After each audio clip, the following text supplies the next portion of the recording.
Assalamualaikum warahmatullahi wabarakatuh. Selamat siang, teman-teman. Saya Lulu Rahmatul Ulya, perwakilan dari kelompok 2 yang akan mempresentasikan hasil kerja kami untuk Empathize Map. Adapun anggota kelompok 2, Febriana Dwi Anggraini, saya Lulu Rahmatul Ulya, Misbah Tirta Budiono, dan Zalia Faizah Benita. Empathize Map kami berangkat dari keresahan kami akan rendahnya minat baca masyarakat Indonesia. Karena menurut data UNESCO, minat baca masyarakat Indonesia hanya 0,001%. Ini artinya dari 1.000 orang, hanya satu yang rajin membaca. Nah, tentunya kondisi ini sangat berbahaya, karena kemampuan berpikir kritis dan menganalisis ini akan sangat tidak bisa dikuasai. Padahal, kemampuan ini sangat penting untuk menunjang kehidupan di masa depan. Nah, penyebab utamanya adalah kebiasaan kita saat ini yang serba instan dan media sosial yang membuat mahasiswa itu lebih menyukai informasi yang cepat dan kurang mendalami bacaan-bacaan dari buku. Kemudian berikut adalah Empathize Map kami. Untuk lebih jelasnya akan kami slide per nomor. Yang pertama, kepada siapa kami berempati? Itu ada 3 orang. Mereka semua merupakan mahasiswa berusia 19-20 tahun. Dan situasi yang mereka alami itu adalah kondisi minat baca yang rendah. Kemudian, apa peran mereka? Yaitu sebagai mahasiswa yang sekaligus juga masyarakat umum di Indonesia. Selanjutnya, poin kedua, apa yang perlu mereka lakukan? Yang pertama, apa yang perlu mereka ubah? Pastinya meningkatkan minat baca. Kemudian, bagaimana cara mereka mengubahnya? Yaitu dengan membiasakan membaca dari hal-hal yang disukai terlebih dahulu, sehingga mereka nyaman dengan kegiatan membaca untuk bisa melanjutkan ke bacaan-bacaan yang lebih beragam dan mungkin lebih variatif. Selanjutnya, keputusan apa yang perlu diambil? Yaitu membangun kebiasaan baru, yaitu membaca buku.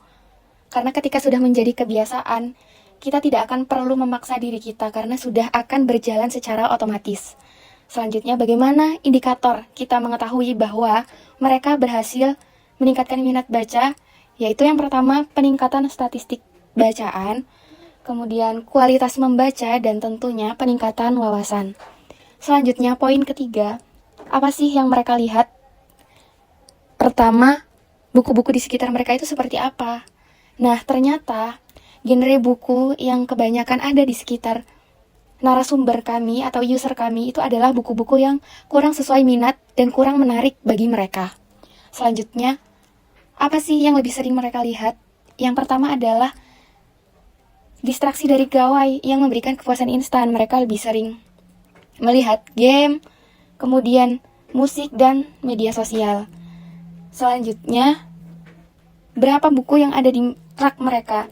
Nah, sayangnya mereka itu memiliki jumlah buku yang relatif terbatas, yaitu berkisar 4-10 buku saja.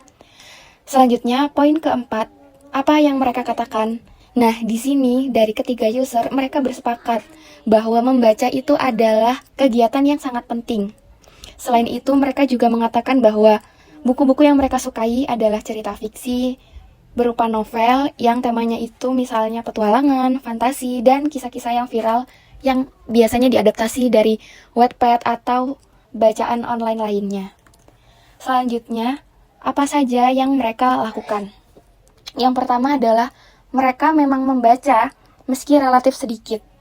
Ada yang hanya betah membaca 4-7 menit saja sehari, 1-2 jam, seminggu 2 kali, atau bahkan setahun mereka membaca hanya 1 kali.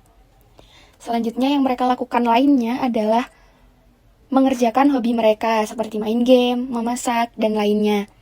Kemudian yang mereka lakukan ketika diberi penugasan membaca, itu mereka mengatakan bahwa mereka memang melakukan kegiatan membaca.